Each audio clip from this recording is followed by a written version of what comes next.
Muchas gracias. Llegamos ya a la fase de solución. Desde República, cuando organizamos estos eventos, pues sí, por supuesto que hay problemas, por supuesto que hay que identificarlos y por supuesto que, pues en algunos casos hay que señalar lo que no solo es evidente, sino que representa las causas del problema. Pero no nos gusta quedarnos ahí. Nos gusta que el periodismo que hacemos sea un periodismo de soluciones y sentar sobre la mesa, en este caso en este cuadrilátero, a todos los actores responsables de la solución. Y pues primero, agradecer particularmente la valentía de los funcionarios públicos que nos acompañan en este panel. Sabemos como tal que no es usualmente lo más cómodo estar con la prensa y pues someterse al escrutinio público. Pero eso es justamente parte de los ejercicios fundamentales de una república y de que les agradecemos su presencia. Sin demeritar, por supuesto, la participación del BID en ese panel que termina, de alguna forma, de estructurar esa caja de herramientas que se tiene sobre la mesa y que, de ser utilizada de forma eficiente, verdaderamente nos permitiría dar un salto adelante en materia de lo que implica para nuestra infraestructura vial. Y Claudia, pues, a ver, la dirección ha sido objeto de conversación desde el inicio de este panel. Y lo que es más, la situación actual de la dirección que se crea en el marco de la Ley de Infraestructura Vial Prioritaria es una de las razones por las que decidimos hacer este evento. Quisiera saber, desde tu voz, como gerente de la dirección, cuál es esa situación en la que se encuentra la DIP y cómo ves tú que podamos destrabar la situación en la que la dirección se encuentra hoy. Gracias. Bueno, primero, gracias por la invitación. Quiero empezar tal vez partiendo desde el objetivo de la Ley de Infraestructura Vial Prioritaria. El objetivo general es crear conectividad para garantizar un transporte seguro para bienes y personas. Y para esto es necesario, pues, temas que hemos visto hoy en varias presentaciones, como ampliar la infraestructura vial, darle mantenimiento. Entonces, aparte de tener este objetivo, es una institución que se crea dándole ciertos mecanismos que facilitan la ejecución y que facilitan la estructuración de proyectos. Y por eso es que es una institución innovadora, porque saca un poquito de la estructura el cómo estructurar proyectos y ejecutarlos. Prueba de ello es que se está utilizando para ciertas contrataciones de emergencia. Entonces se prueba que es un mecanismo que funciona. El tema es que no nos podemos quedar solo ahí con estos proyectos de emergencia, porque son como ponerle curitas a heridas, ¿verdad? Hay que realmente hacer una inversión en la infraestructura y empezar. Entonces, con esa base, ¿en dónde está la dirección ahorita? Está en su creación, que se ha tomado más de lo que la ley previó para poder realizarla. Está en el tema de aprobar el reglamento interno. Quiero recalcar que la ley daba un plazo de 10 meses a partir de la entrada en vigencia de la ley, que eso se cumplía en noviembre del año pasado, para publicar el reglamento de la ley. Entonces, la dirección va atrasada en su reglamento.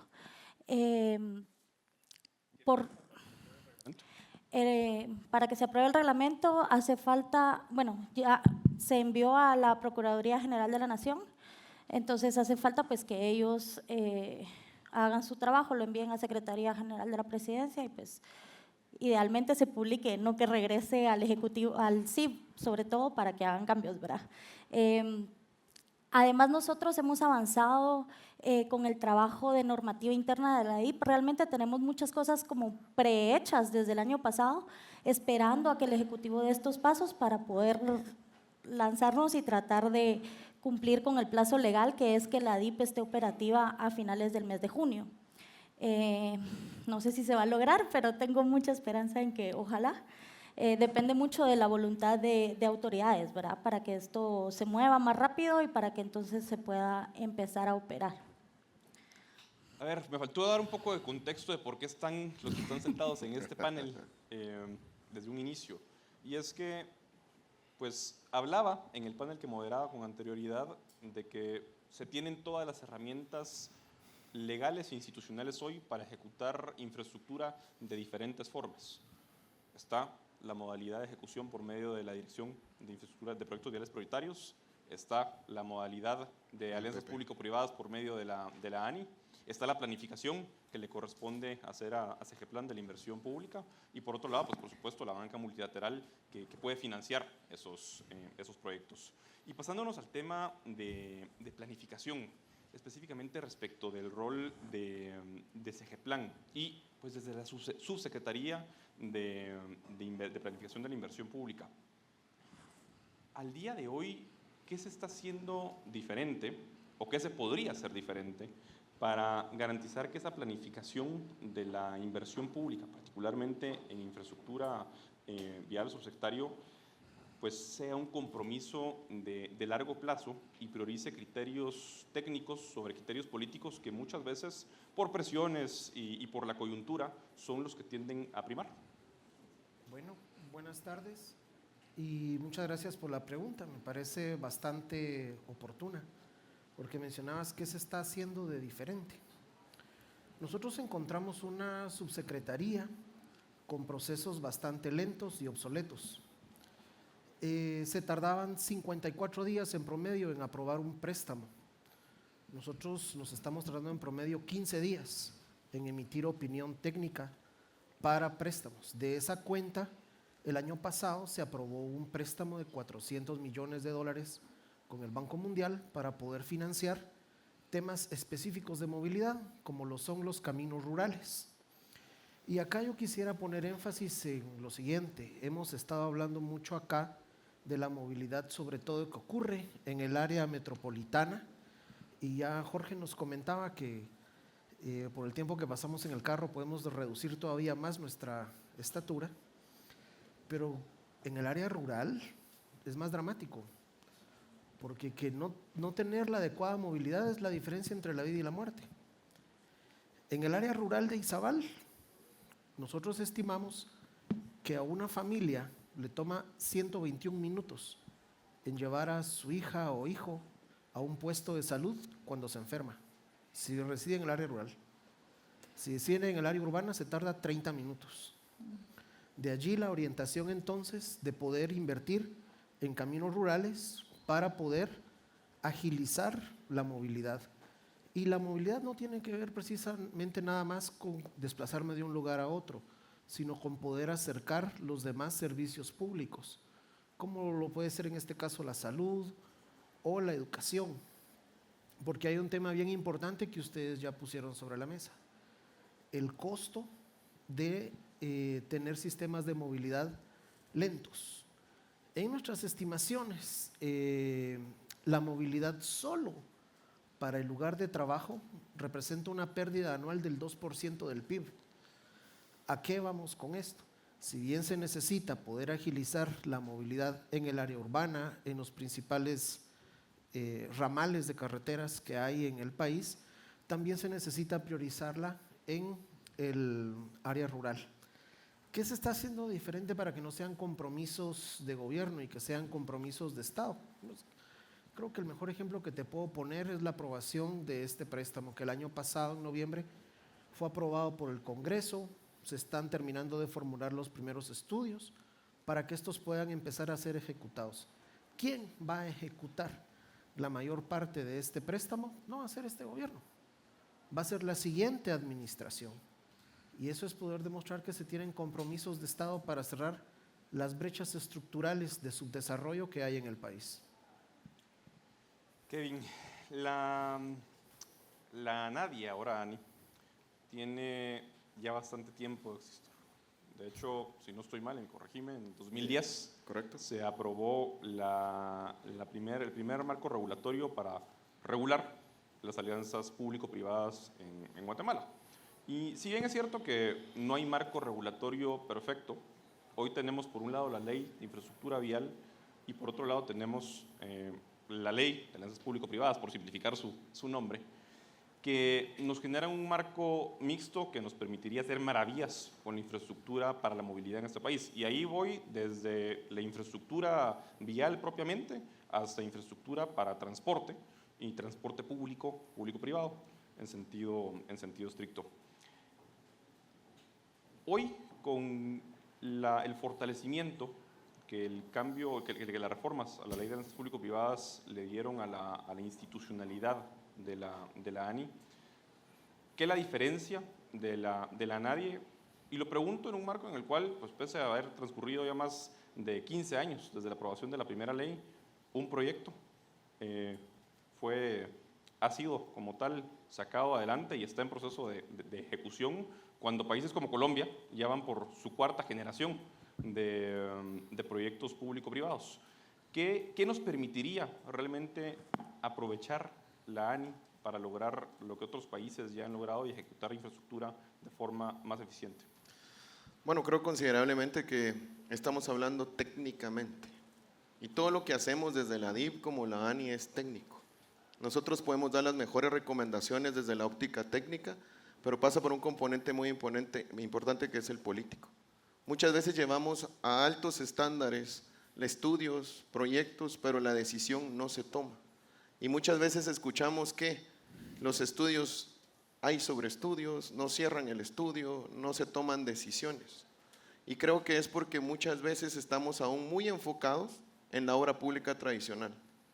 Dicho de paso, no es que sea mala, pero hemos generado un andamiaje a partir del año pasado con las reformas a la ley que permiten que las asociaciones público-privadas puedan ser esa herramienta o esa caja a partir de la cual se puedan romper esas brechas en infraestructura. Pero hay que ser bien honesto, todo proceso de APP lleva ciclos. Necesitamos de urgencia la infraestructura, claro está, pero en el contexto tenemos que cerrar los ciclos. Seguramente lo van a hablar los amigos del Banco de BID, pero necesitamos bancabilidad, necesitamos cierres financieros, necesitamos certeza jurídica. Y a partir de todos esos componentes, la viabilidad de los proyectos sucede. ¿Qué pasa adicional? Que estamos tan enfocados en la obra pública tradicional que nos aparecen sorpresas cuando estamos estructurando proyectos, que una institución requiere una forma o piensa diferente que otra. Alinear las voluntades es muy complejo. Y para entrar a la pregunta, bajo el contexto que les indico, creo que la ANI ha tenido una experiencia a lo largo de 15 años de la formulación de los estudios. Y creo que el equipo técnico es el más rescatable de todo lo que hemos hecho. Hemos aprendido desde lo financiero, desde la estructuración de los proyectos, hemos aprendido de modelaciones y tenemos todo el andamiaje para poder realizar. ¿Qué falta? La toma de decisiones. ¿Cómo se toman las decisiones en el contexto que me preguntabas de Colombia? ¿Por qué triunfó? Triunfó porque se hizo una conjugación entre lo técnico, lo político y se tomaron decisiones de país. ¿Cuál es el país que queremos a mediano y largo plazo? No solo en el modelo de APP, sino en diferentes modelos que tenemos hoy. La prueba viva, hace 2 semanas, el Plan Nacional de Infraestructura en Perú. Un Plan Nacional de Infraestructura en Perú que hace una magnífica diferenciación entre quién hace qué, pero identifica proyectos, bajo el entendido que toda la estructuración trasciende gobiernos, que va más allá de un gobierno, pero que es para el beneficio de la sociedad. Y la otra, la obra pública tradicional no ve lo que la DIP y la ANI hace, y son indicadores de servicio, y es cómo el usuario percibe una infraestructura.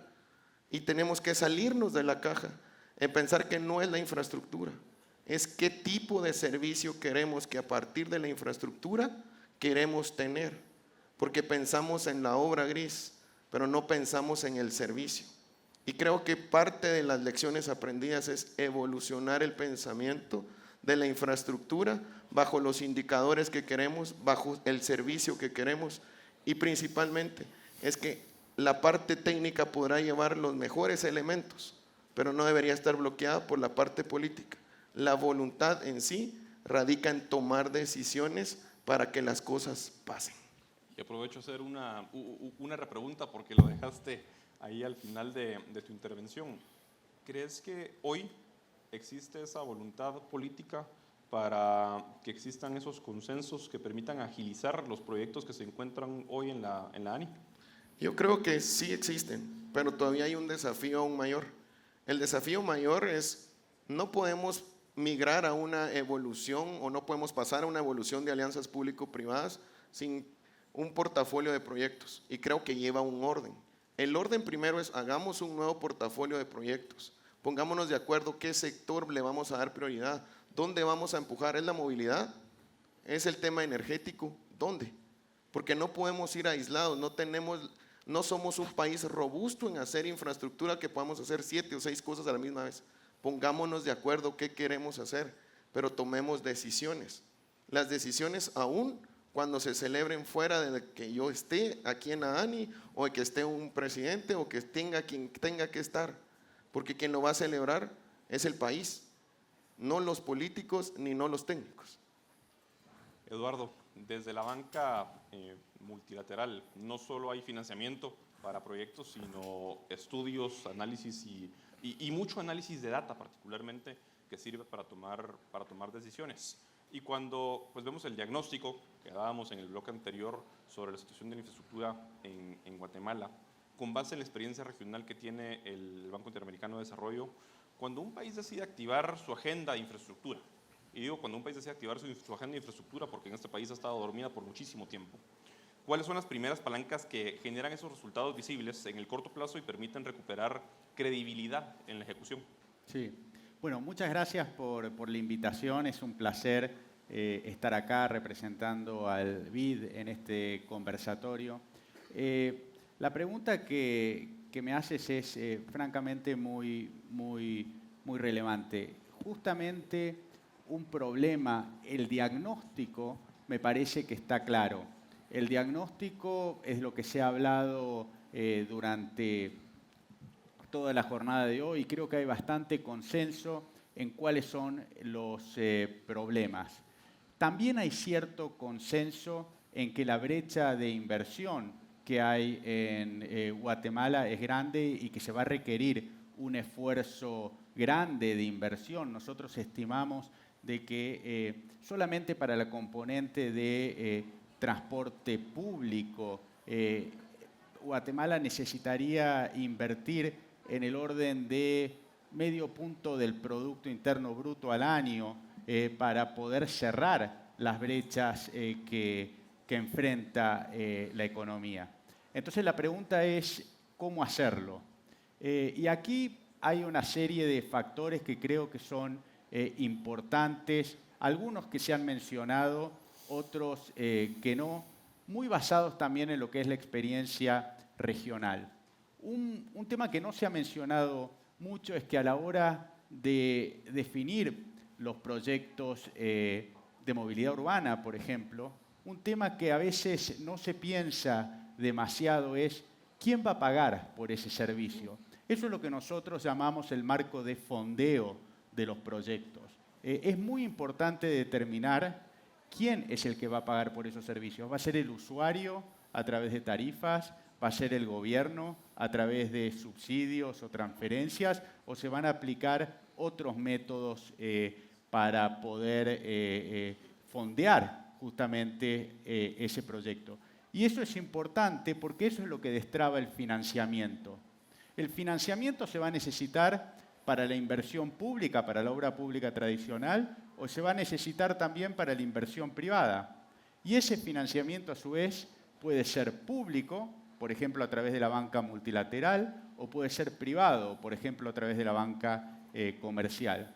Nosotros, como BID, en el grupo BID, hablando de financiamiento, nosotros financiamos proyectos de inversión a largo plazo, justamente para el sector público, pero también lo hacemos y también acompañamos como grupo a través de la ventanilla del sector privado, el BID Invest y el BID Lab, también acompañamos con instrumentos al sector privado, de financiamiento al sector privado. Y lo que está demostrado es que cuando se trabaja en conjunto entre el sector público y el sector privado, se consiguen mejores condiciones de financiamiento, se alargan plazos, se movilizan recursos y se pueden ejecutar esos proyectos que están en cartera. Pero es necesario hacer esa articulación y eso requiere también de capacidades institucionales, requiere de trabajar en pos de lograr que esa planificación llegue a buen puerto. Y eso es algo que nosotros también como grupo BID procuramos apoyar a los países en la generación de esa capacidad institucional. Así que te diría que es una combinación de factores y quería introducir este concepto de el fondeo, porque es realmente un tema central y podemos volver sobre eso más adelante. Claudia, regresando a la DIP, decías, y creo que había una coincidencia general desde el inicio de este evento hasta tu intervención, de que se requiere voluntad política para que la dirección pueda empezar a funcionar.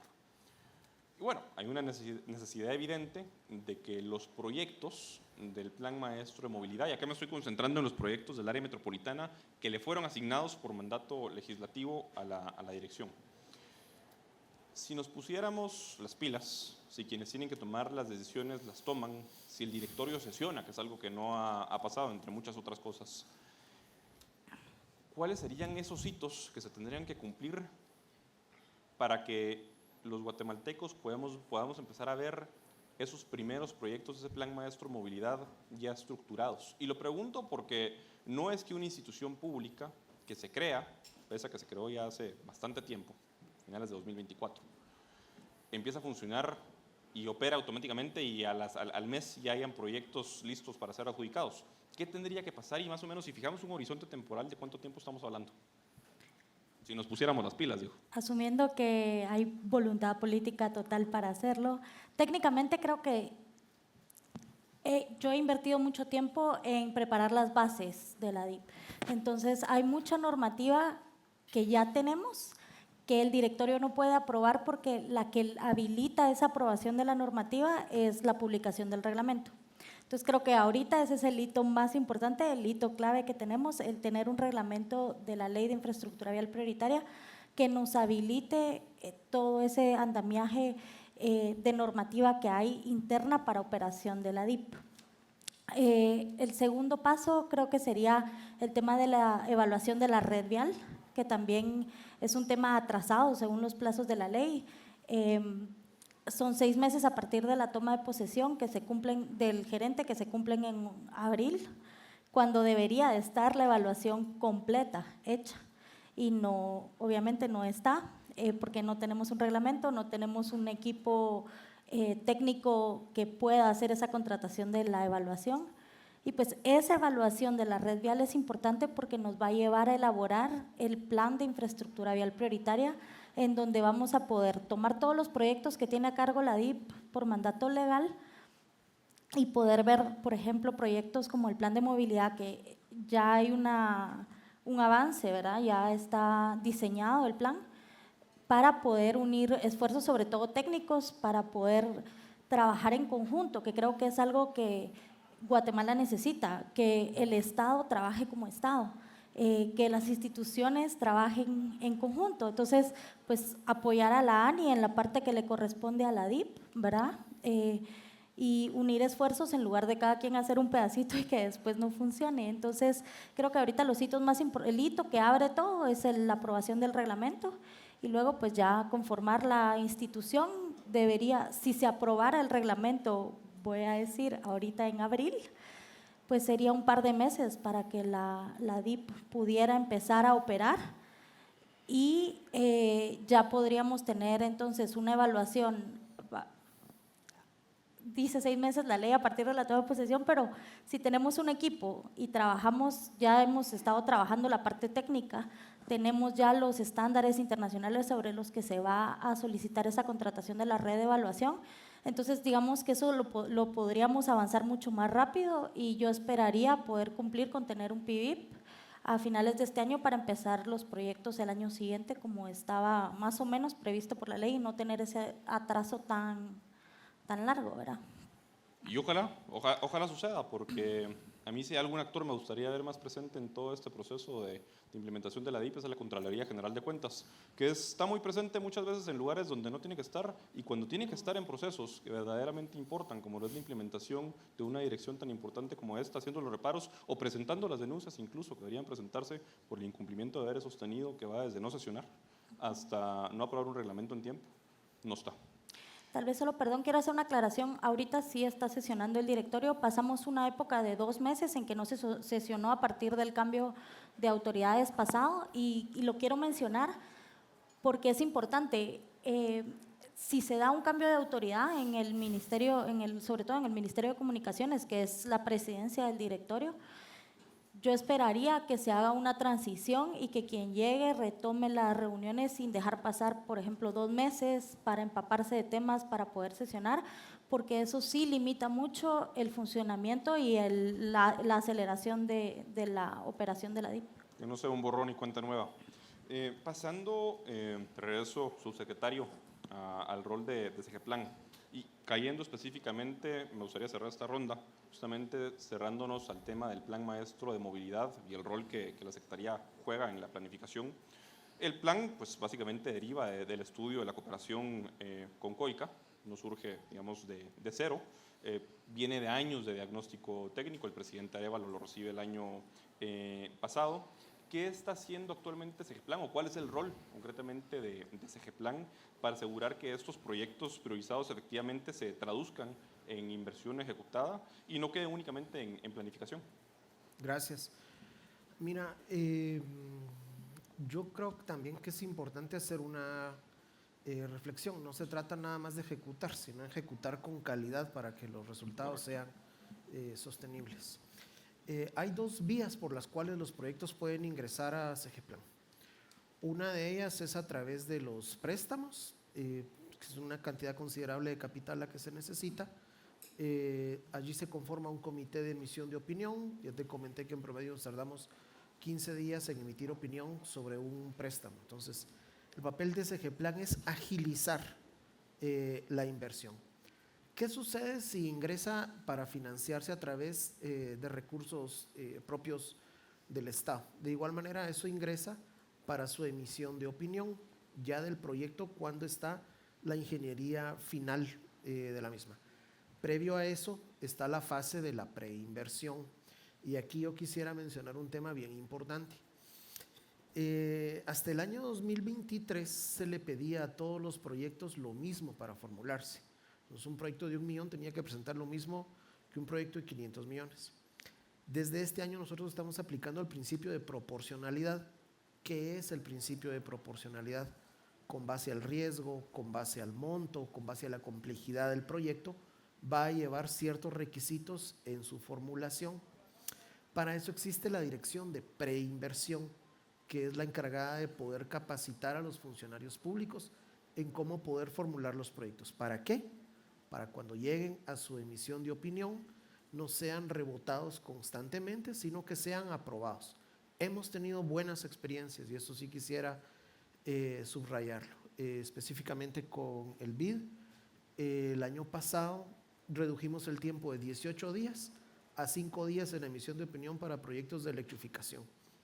Y nuestro reto es poder avanzar con la dirección de caminos este año con esa misma experiencia que tuvimos. Cuando pasas de preinversión a la inversión, se emite la opinión técnica. Por último, está la dirección de análisis y seguimiento. Esta dirección, como su nombre lo indica, lo que te permite es poder llevar un monitoreo y una evaluación sobre los resultados de los proyectos. Hasta anterior a nuestra gestión, SGPlan no evaluaba proyectos. Nosotros empezamos a evaluar proyectos. ¿Para qué? Para aprender de las cosas buenas que se han hecho y de las cosas malas que se han hecho. ¿Para qué? Para poder formular mejor el ciclo de los proyectos. En concreto, ¿qué te podría decir? Tenemos fortalecida la dirección de preinversión para que esos proyectos lleguen bien formulados, procesos estandarizados en la dirección de inversión y un seguimiento y evaluación en la dirección de análisis y seguimiento. Y no es la única cartera que atendemos, atendemos todas las carteras del Estado. El año pasado emitimos cerca de 7.900 opiniones técnicas sobre proyectos. Pasando, Kevin, a proyectos que pueden ejecutarse desde la ANI, del Plan Maestro de Movilidad o complementarios al Plan Maestro de Movilidad. Hay proyectos que, como bien hablamos antes, están asignados por mandato legal a la DIP y deben ser ejecutados por medio de la DIP, Pero la ANI, si nos vamos a proyectos concretos que se deberían y están planificando priorizar en materia de infraestructura, ya decías tú que hay que decidir por dónde queremos ir en materia de alianzas público-privadas, pero si tuviéramos que poner sobre la mesa 1, 2, 3 proyectos que se puedan priorizar en materia de movilidad y se puedan ejecutar por medio de la ANI, ¿cuáles serían esos proyectos? Bueno, creo que interesante que a partir de lo que hablábamos del Plan Maestro de Movilidad de COICA, que dicho de paso, nace como un requerimiento y un premio que ha ganado la ANI y una planificación que la agencia hace a futuro, que hoy es la que nos sirve de base para poder estar hablando de estos proyectos o empezar a hablar de movilidad. En ese sentido, creo que hemos hecho a través del equipo técnico las primeras modelaciones de 2 radiales. Esas radiales se consideran que pueden desarrollarse a través del modelo de alianzas público-privadas porque no están comprometidas dentro de la Ley de Infraestructura Vial Prioritaria y que pudieran desarrollarse. A partir de ahí hemos hecho una modelación de tomar varias radiales y hacerlas, unificarlas. De acá sale la estrategia de hacer la radial número 6. Originalmente el plan contemplaba 5, nosotros hicimos una 6ª radial, que lo que pretende es hacer un desfogue de la CA9 Sur para la CA1 Occidente, y hacer un bypass en San Lucas para poder conectar la antigua Guatemala. ¿Qué hemos hecho?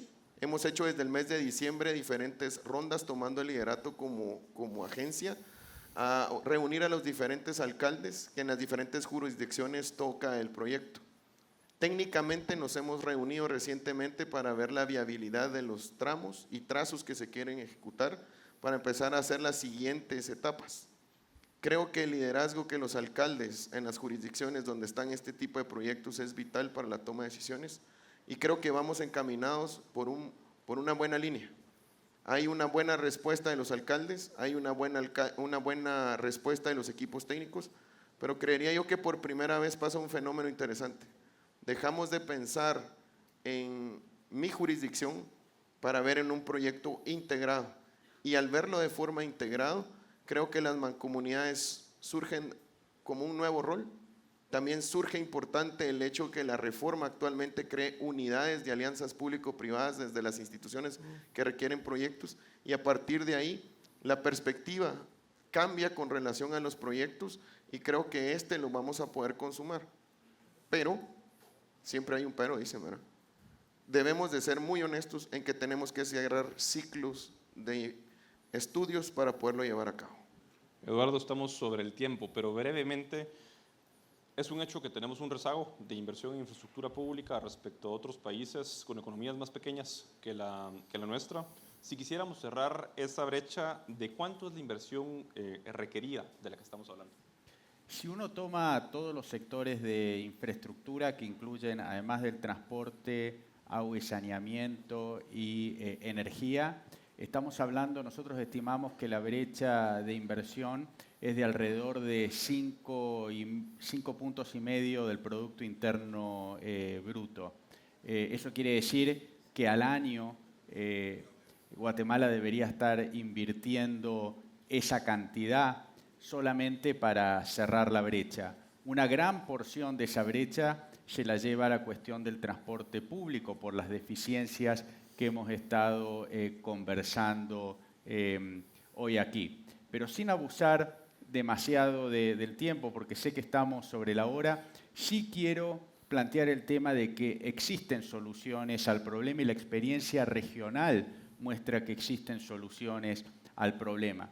Ciudades como Sao Paulo, ciudades como Bogotá, ciudades como Santiago de Chile, frente a desafíos similares, encontraron mecanismos de fondeo de la inversión en infraestructura vial que va más allá de los beneficiarios directos, que incorpora beneficiarios indirectos y mecanismos modernos como la captura de valor frente a las apreciaciones que pueden tener las distintas zonas por las mejoras viales que se hagan y otros mecanismos que existen, que se han implementado. Acá no es cuestión de copiar a nadie, acá la idea es introducir principios y conceptos que han funcionado en otras ciudades, en otros países de la región, para que esas mejores prácticas ayuden a mejorar el panorama de inversión